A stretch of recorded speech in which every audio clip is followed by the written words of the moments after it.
Hi అండి. Welcome to our channel home of Vashishta. నేనైతే ఈరోజు మీతో టేస్టీ చికెన్ పులావ్ రెసిపీ అయితే చూపిద్దాం అనుకుంటున్నానండి.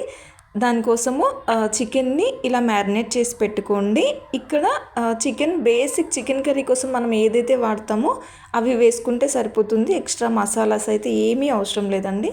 నేనైతే ఇక్కడ 1/2 kg చికెన్ తీసుకొని అందులో ఉప్పు, కారం, పసుపు, కొంచెం పెరుగు వేసుకోండి. అందులోనే సన్నగా తరిగిన కొత్తిమీర, పుదీనా లీవ్స్ అయితే వేసుకొని మంచిగా కలుపుకోండి. ఇక్కడ నేను కొంచెం అల్లం వేయడం మిస్ అయ్యానండి. ఇక్కడ అల్లం వెల్లుల్లి పేస్ట్ వేసుకొని మంచిగా అంతటా కలిసే విధంగా అయితే కలుపుకొని ఒక 15 మినిట్స్ అలా పక్కన పెట్టి మ్యారినేట్ అవ్వనివ్వండి. ఈలోపు మనం కడాయి పెట్టుకొని అందులో ఆయిల్ వేసేసుకొని ఆనియన్, పచ్చిమిర్చి ముక్కలు వేసుకోండి. ఇందులో కొంచెం సాల్ట్ వేసుకుంటే మంచిగా మగ్గుతాయి కదా, అవి వేసేసుకొని మంచిగా కలుపుకోండి. నేనైతే ఒక బిర్యానీ ఆకు వేసుకున్నాను. అది మీ ఇష్టం అండి, మీ దగ్గర ఉంటే వేసుకోండి, లేదంటే లేదు.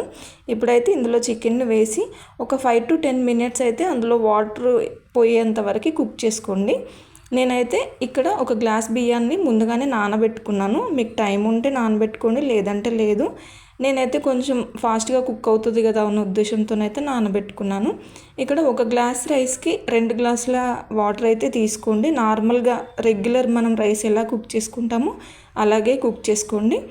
కొంచెం అడుగు నుంచి మంచిగా కలుపుతూ అయితే కుక్ చేసుకోండి. ఇక్కడ నాకు కొంచెం సాల్ట్ తక్కువైంది కాబట్టి సాల్ట్ యాడ్ చేసుకున్నానండి. స్మెల్ అయితే సూపర్గా వస్తుందండి, అసలు చాలా బాగుంది. చికెన్ ఒక్కసారి మంచిగా కలుపుకోండి. ఎక్కువగా అయితే కలపకండి, రైస్ అయితే విరిగిపోతుంది. సో నార్మల్గా కలుపుకోండి. అందులో కొంచెం కొత్తిమీర వేసుకొని, ఇక్కడ నాకైతే 80% ఉడికిపోయిందండి.